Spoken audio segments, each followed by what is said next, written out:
जय हिंद दोस्तों, क्या हाल चाल है भाई सभी के। उम्मीद करूंगा सब अच्छे होगे, कुशल मंगल होगे भाई। हरियाणा सीईटी का नोटिफिकेशन 2025 का रिलीज हो चुका। वैसे तो 2024 का ही हम मान सकते हैं क्योंकि पिछले साल आना था। तो भाई यहाँ पर हमारे पास अभी मैं आपको टाइम दिखा देता हूँ। टाइम हुआ है यहाँ पर 5:39 और 5:39 पे हम ये वीडियो रिकॉर्ड कर रहे हैं और लगभग 5 बजे हमने ये सर हर जगह टेलीग्राम पे, व्हाट्सएप ग्रुप में, हर जगह शेयर कर दिया था। तो आप वहां जाकर भी कंप्लीट पीडीएफ देख सकते हो। आपको डिस्क्रिप्शन में इसका लिंक मिल जाएगा भाई, ठीक है। तो शुरू करते हैं आज की वीडियो भाई। सबसे पहले तो मैं यहाँ पर मैं आपको एक एक चीज बताता चलूंगा बिल्कुल डिटेल से। वीडियो को ऐसे भगाएंगे नहीं, आपको हर चीज इसी वीडियो में समझ आ जाएगी और किसी यूट्यूब के पास जाने की जरूरत नहीं पड़ेगी आपको। शॉर्टी के साथ मैं ये बोल रहा हूँ आपको, ठीक है भाई। तो प्लीज चैनल को सब्सक्राइब करके यहाँ पर आगे बढ़ना है, प्लीज रिक्वेस्ट है। तो भाई यहाँ पर आपकी जो ओपनिंग डेट है वो है भाई 28/5/2025 को, यानी कि 2 दिन बाद, यानी कि कल से ही, जब से ये रिलीज हुई है 26 को, उसके 2 दिन बाद आपका शुरू हो जाएगा और लगभग 12 तारीख तक चलेंगे, यानी कि मात्र 15 दिन दिए गए हैं। और इस हिसाब से आपका जो एग्जाम है वो होने वाला बहुत जल्दी, ठीक है भाई। उम्मीद से ज्यादा जल्दी हो जाएगा। अब जो मैं बता रहा था खुद कि भाई अगस्त सितंबर तक जाएगा, नहीं हो सकता, आपको ये 1 महीने में भी देखने को मिल सकता है। आगे चलते हैं भाई। सबसे पहले जो आपका प्रोसेस क्या है, जो इंस्ट्रक्शन क्या, इंट्रोडक्शन क्या है, जो भी है वो भाई आपको इसमें कुछ भी नहीं गिवन है। ये आपके काम की नहीं है, सिर्फ ये बताया गया है कि भाई इसमें आपके लिए कुछ भी नहीं है। पिछला जो हुआ था 2022 में 5-6 नवंबर को हुआ था, ठीक है। ये अगला आ गया है।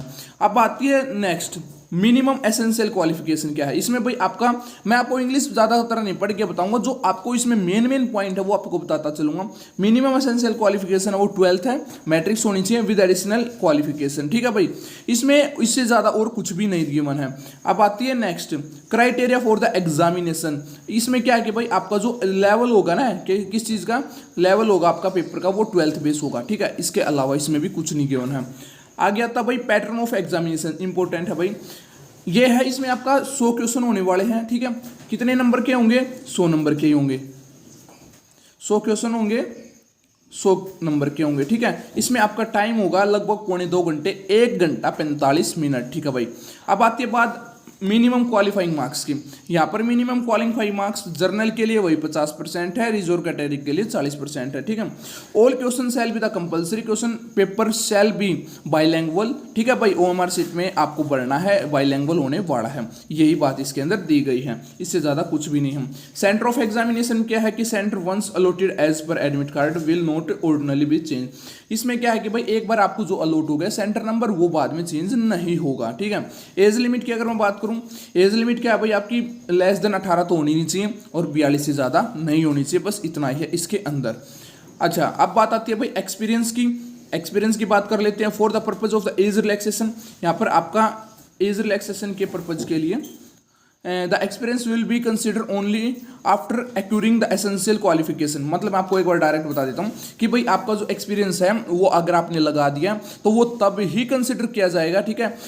उसके लिए आपको क्या है कि भाई अपलोड कर दिया, बाद में क्या है वेरीफाई करेगा और उसके बाद आपको एक्सपीरियंस आपका देख लिया जाएगा, ठीक है।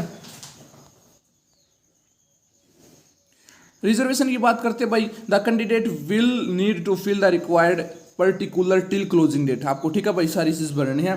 No change of particulars at the stage shall be entered भाई। इसमें क्या, एक बार आपने भर दिया तो उसके बाद चेंज नहीं होगी, वही रहने वाली है, ठीक है। The benefit of reservation will be given only the DSC BSc BC A BC B, ठीक है। EWS ESP PWD ESM journal को छोड़कर, मतलब क्या है कि भाई सभी को दिया जाएगा। अब ये DSC और OSC आपको पता है, इसी के 2 पार्ट बना दिए हैं, BCA BCB EWS को दिया गया भाई, ESP PWD ESM सभी को ये बेनिफिट दिया जाएगा, ठीक है भाई। अब आता है कि BCA और BCB की नॉन क्रीमी लेयर है। इसके लिए भाई हम, या तो अगर आप कहोगे तो अलग से वीडियो बना देंगे, वरना तो आप को पता ही है भाई, आप जैसे ही सेंटर पे जाओगे CSC सेंटर पे तो क्रीमी लेयर अपने आप बता देंगे और तभी आपका नंबरदार साइन करेगा, तो उस हिसाब से आप देख लेना। EWS कैटेगरी का भी वही है।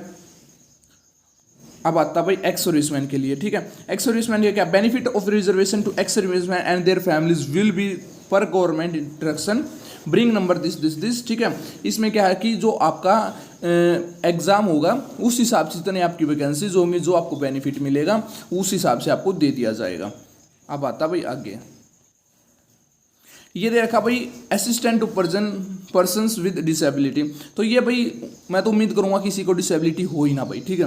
लेकिन यहाँ पर दे रखा है कि ब्लाइंडनेस एंड लो विजन है तो वो VH कैटेगरी में जाएगा, ठीक है। Deaf and hard of hearing है, मतलब बहरा है भाई, वो HS कैटेगरी में जाएगा, ठीक है।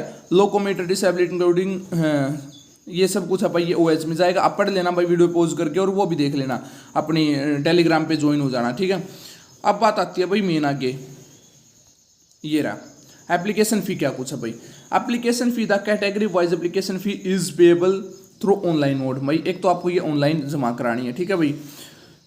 इसके अंदर क्या कुछ है आप देख, an application who deposit fee at one time registration shall be entitled at to appear one in the CET। मतलब क्या है कि एक बार आपने दे दी तो भाई दोबारा से फॉर्म में फीस देने की जरूरत नहीं है 1% भी, ठीक है।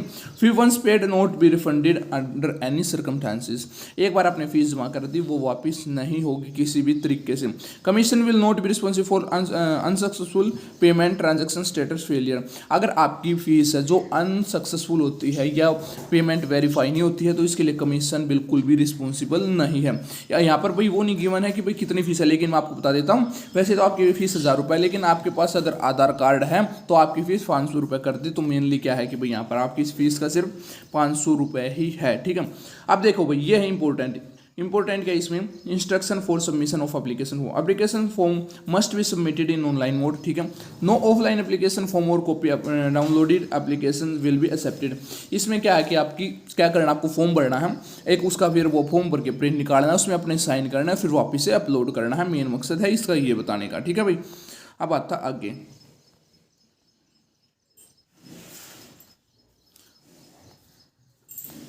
ये जो सारी बातें हैं ना भाई, ये सारी बातें एक चीज़ में बता दी मैंने, बस यही है कि आपको केयरफुली भरना है भाई, ठीक है। देखो यहाँ पे मिलेगा केयरफुली, वेरी केयरफुली, ठीक है। अपलोड डॉक्यूमेंट करने हैं, डॉक्यूमेंट बताऊंगा भाई आपको बिल्कुल एक एक चीज़ क्या क्या डॉक्यूमेंट अपलोड करने हैं। आप देखो भाई जर्नल के लिए ये आपका आ गया डॉक्यूमेंट अपलोड, ठीक है भाई। डॉक्यूमेंट अपलोड मैंडेटरी जो है आपको एक एक कैटेगरी का हर एक का बताता चलूंगा। आप प्लीज़ वीडियो को सब्सक्राइब करते रहना भाई, ठीक है। चैनल भाई बैकग्राउंड में थोड़ी नॉइस आती हो क्योंकि मैं बाहर हूँ, लेकिन नोटिफिकेशन अभी आया है तो मेरा जो फर्ज है, जो हमने बोल रखा है कि एकदम सबसे पहले सबसे स्टिक इन्फॉर्मेशन के साथ देने का, तो उस हिसाब से हमारा फर्ज बनता है भाई हम सबसे पहले आप तक पहुँचाएं।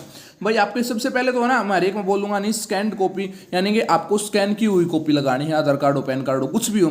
देखो भाई मिनिमम एजुकेशन एकेडमिक क्वालिफिकेशन के लिए जो आपकी मिनिमम एजुकेशन है, ठीक है। आपके पास फोटो होना चाहिए, ये जर्नल के लिए हर एक के बता दूंगा मैं आपको, ठीक है। साइन होनी चाहिए, आधार कार्ड की फोटोकॉपी होनी चाहिए, PPP परिवार पहचान पत्र, वो भी आपको ये नहीं कि नंबर डाल दिया, वो भी आपको क्या करना भाई, क्या करना उसमें आपको स्कैन करके ही लगानी है, ठीक है। नेक्स्ट है भाई हमारे पास OSC DSC के लिए वही है भाई, एक तो क्वालिफिकेशन होनी चाहिए, फोटो, साइन, आधार कार्ड की copy, PPP, Haryana bonafide resident certificate होना चाहिए, ठीक है। और आपकी जो OSC DSC है ये कुछ है भाई, जो आपको बनवाया था, मतलब कास्ट सर्टिफिकेट बोल सकते हैं इसको। BCA नॉन क्रीमी लेयर के लिए भाई सब कुछ सेम है जो यहाँ पर था, वही आपको हर चीज़ लगानी है। जो आपको मतलब एक तो सारे साइन जैसे कि आधार कार्ड, ठीक है भाई, सिग्नेचर, फोटो, क्वालिफिकेशन तो सबके लिए सेम है, PPP भी सेम है, ठीक है। और जो चीज़ आपकी जो कास्ट सर्टिफिकेट है वो आपको यहाँ पर लगानी है, ठीक है। BCB के लिए भी बिल्कुल सेम है, हर चीज़ वही है, मतलब कुछ यूनिक नहीं है। अब EWS के लिए क्या भाई, EWS के लिए भी बिल्कुल वही सेम है कि यहाँ पर आपको क्वालिफिकेशन होनी चाहिए, ठीक है, educational academic qualification, sign, photo, Aadhaar card की फोटो स्कैन की हुई होनी चाहिए, PPP, हरियाणा बोनाफाइड, ठीक है भाई। उसके बाद EWS का सर्टिफिकेट, लेकिन जो कब का गिवन है ये चीज़ मैंने नहीं बताई शायद, ये आपका 1/4/2025 के बाद का होना चाहिए। सभी में यही है भाई 1/4/2025, ठीक है। आपको याद रखना है कि मतलब क्या है कि 1/4/2025 जो आपका अप्रैल के बाद बनता है वही बनवाना आपका, ठीक है भाई, ज़्यादा इसमें समय व्यर्थ नहीं करेंगे। एक्स सर्विसमैन के लिए वही है भाई, आपको आपका जो एक्स सर्विसमैन का जो कोटा का जो बनता वो लगाना, और सारी चीज़ वही है सेम एज अदर, ठीक है भाई। अब क्या भाई इसमें all rule instructions prevailing on opening date shall be applicable. ठीक है भाई, ये सारा कुछ है कि भाई इसमें क्या आपको वन टाइम रजिस्ट्रेशन कराना है। ठीक है, does not match with any relevant document attached by ईमर। ठीक है, कंसिडर अंडर जनरल कैटेगरीज। अगर आपके पास कुछ भी डॉक्यूमेंट है, जैसे कि आपने कास्ट सर्टिफिकेट लगा दिया, जो भी, अगर वो मैच नहीं होता तो आप किस में कंसिडर कर लिए जाओगे? ठीक है, आप कंसिडर कर लिए जाओगे जनरल कैटेगरी के अंदर। अभी ये बात बिल्कुल क्लियर बोल दी है, क्योंकि इस पे केस बाद में ना हो इस कारण करके। ठीक है, अगर एक से ज़्यादा शिफ्ट में पेपर होता है तो उसके लिए आपको नॉर्मलाइजेशन मेथड भी दिया जाएगा, ये बात भी दी गई है। और भाई देखो, ये जो आपकी OMR आंसर शीट है वो किससे? कंप्यूटर सॉफ्टवेयर से आपकी क्या है चेक कर ली जाएगी। All the candidate are advise to retain copy of advertisement application form along with uploaded documents. आपको क्या है कि भाई आपके पास एक ओरिजिनल जो है जो कैंडिडेट हैं वो एडवाइज किए गए हैं। ठीक है, जो आपकी एडवर्टीजमेंट एप्लीकेशन फॉर्म जो फिल किया जाएगा उसकी जो एक फोटोकॉपी है वो अपने पास जरूर रखें, हार्ड कॉपी है जो अपने पास जरूर रखें। ठीक है, ताकि कोई भी फ्यूचर में दिक्कत ना आए, जिसमें आपने सब कुछ वो किया गया है, अपलोड किया गया है। अब बात देखो भाई, आंसर की of the question paper shall B put on the official website. आपकी ऑफिशियल वेबसाइट पे पुट कर दी जाएगी। If any with in specified period along with the prescribed fee of the 250 रुपये पर ऑब्जेक्शन। अब की बार भाई रेट बढ़ा दिया है, रेट बढ़ा दिया, पहले 100 रुपये था, अब 250 रुपये कर दिया भाई। ठीक है, 250 रुपये कर दिया आपकी फीस कम। ठीक है, प्लीज चैनल सब्सक्राइब करते रहना भाई, कोई भी ऐसी बात होगी हम सबसे पहले आपको बताने का काम करते हैं। ठीक है,